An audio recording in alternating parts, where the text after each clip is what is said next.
Hello everyone, आप सबका वांगशन bubble में फिर से एक बार बहुत बहुत बहुत स्वागत है।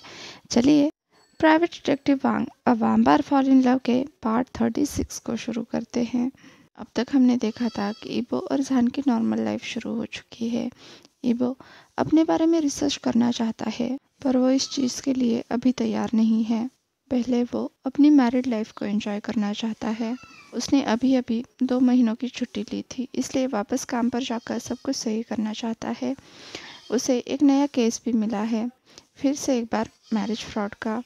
इवो को ऐसे केसेस पसंद तो नहीं थे, पर उसका सबसे बड़ा इनकम सोर्स यही था। उसका क्लाइंट एक डॉक्टर था। उसका कहना था कि उसके नाइट शिफ्ट के दौरान उसकी 24 वर्षीय पत्नी के पास उसका लवर आता है।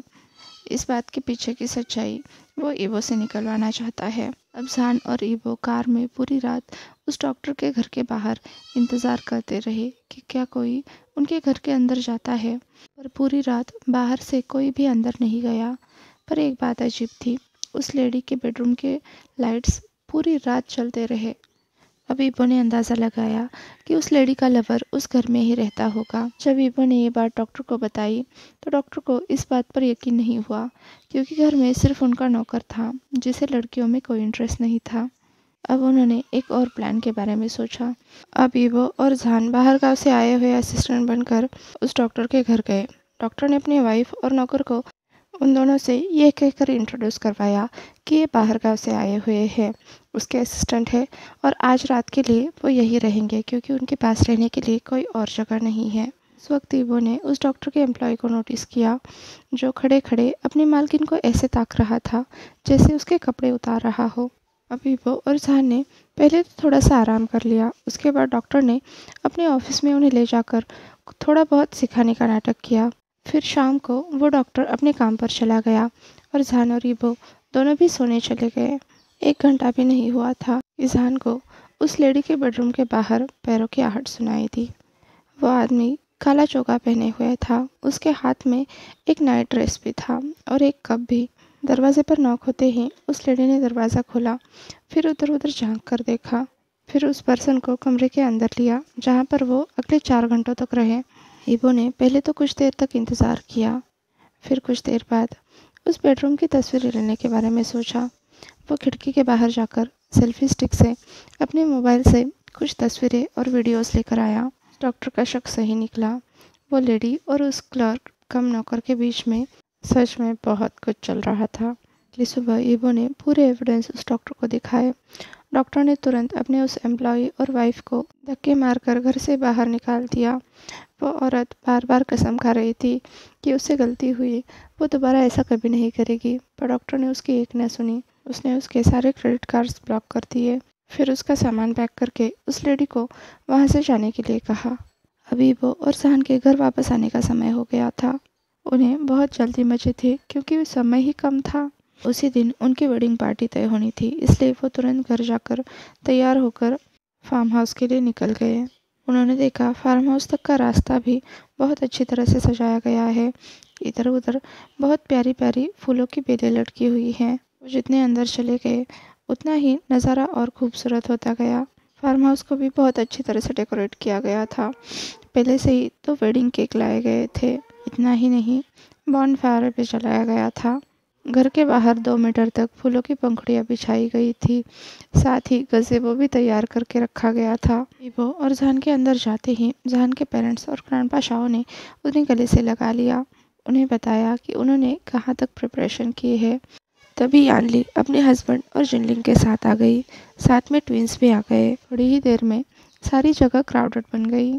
1 घंटे में ही सारे गेस्ट आ गए, बस चेंग, हाईक्वान, इबो के फादर और उसकी स्टेप मॉम को छोड़कर। हाईक्वान के नए ड्रामा का शूट चल रहा था, इसलिए उन्हें ज़रूरत से ज़्यादा वक्त लग रहा था।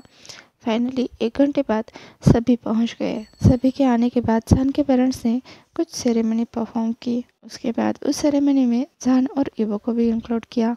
ऐसा लग रहा था वो दोनों उनकी शादी दोबारा से करवा रहे हैं। ये सब इतना खूबसूरत था कि इबो की आंखों में आंसू तक आ गए और उसे इमोशनल देखकर उसके इन लॉज भी इमोशनल हो गए। अब सभी गेस्ट एक एक करके जान और इबो के पास आए।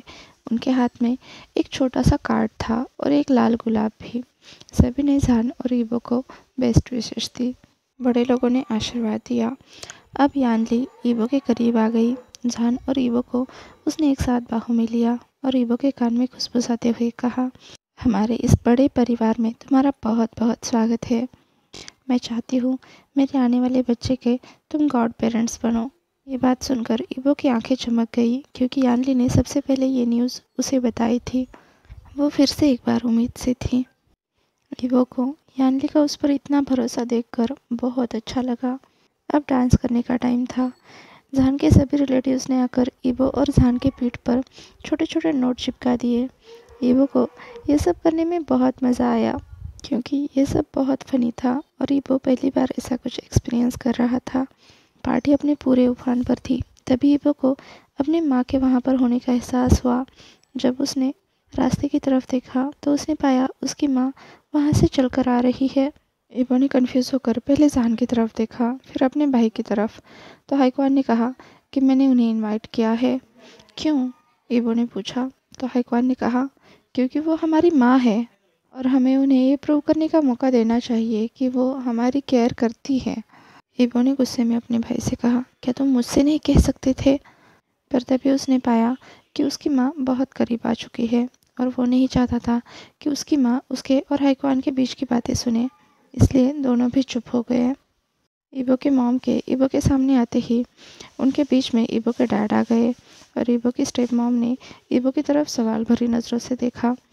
तभी जान ने आगे आते हुए कहा, अगर आप यहाँ परेशानियाँ खड़ी करने के लिए आई है तो आप अभी जा सकती है। तो ईवो की मॉम ने ना में सिर हिलाते हुए कहा, मैं तो यहाँ अपने बेटे को कॉन्ग्रेचुलेट करने आई हूँ और हाँ, अपने सन इन लॉ से मिलने भी आई हूँ।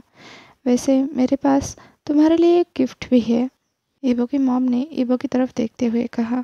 तभी वो जान की तरफ खिसक गया और अपने भाई को तिरछी आंखों से देखने लगा। तो ईवो की मॉम ने वो करके कहा, मुझे माफ़ कर दो ईवो, मुझे ये सब पहले करना चाहिए था। तभी ईवो का छोटा भाई दौड़ते हुए ईवो की तरफ आया। पहले तो वो हाईकवान के गले मिला और तुरंत दौड़कर ईवो के पास आया। उसे अपने हाथ से बना हुआ ग्रीटिंग कार्ड देते हुए उसने उसे कॉन्ग्रेचुलेट किया। उसे बहुत खुशी हो रही थी कि वो ईवो से फिर से एक बार मिल पा रहा था। तभी ईवो की मदर इन लॉ वहाँ पर आई और बोली, अब हम सच में एक बहुत बड़ी फैमिली बन गए हैं। फिर वो ईवो के छोटे भाई को अपने गोद में लेते हुए बोली, तुम लोगों को आपस में बातें करनी चाहिए। और वो उसे वहाँ से लेकर गई, ईवो को अपनी माँ के साथ अकेला छोड़कर। अब ईवो की माँ ने ईवो को वो गिफ्ट दिया जो वो अपने साथ लेकर आई थी। वो प्लेन पेपर में बंधा हुआ कोई पुराना सा बुक था। जब ईवो ने उसे खोला तो उसे एक बहुत ही अजीब चित्र दिखाई दिया। एक सर्कल में 2 ट्रायंगल बने हुए थे, जिससे 6 पॉइंट वाले स्टार का शेप आ रहा था। इससे पहले कि वो उसको लेकर कोई सवाल करे, उसकी माँ ने कहा, अब जबकि तुम इंसान नहीं हो। ईवो ने कंफ्यूज होकर अपनी माँ की तरफ देखकर पूछा, आपको कैसे पता? क्योंकि ईवो को याद नहीं था उसने कभी इस बात का अपनी माँ के सामने जिक्र किया कि वो एक वैम्पायर है। तभी उसकी माँ ने कहा, मैं चीज़ों को सेंस कर सकती हूँ। ईवो की माँ ने ईवो को अभी भी बोलने का मौका न देते हुए कहा, मैं अभी तुम्हें इस बारे में कुछ और नहीं बता सकती। हाँ, ये बुक तुम्हें हेल्प करेगी। मैंने हमेशा सोचा था तुम लोगों से दूर रहकर मैं तुम्हें प्रोटेक्ट कर पाऊँगी, पर ऐसा नहीं है। लीजेंड सच हो रहे हैं और ईवो तुम्हें और सावधान रहना पड़ेगा, क्योंकि तुम्हारी ज़िंदगी खतरे में हो सकती है। जान और ईवो कंफ्यूज होकर ईवो की माँ को देख रहे थे। उन्हें समझ नहीं आ रहा था कि ये सब चल क्या रहा था। आज के लिए बस इतना ही। आपसे कल मिलती हूँ, तब तक के लिए अपना ख्याल रखिए। वीडियो पसंद आया हो तो लाइक, शेयर और कमेंट कर दीजिए। और हाँ, अभी तक चैनल को सब्सक्राइब नहीं किया है तो सब्सक्राइब भी कर दीजिए। और वांगशान बबल में खुश रहिए। Thank you.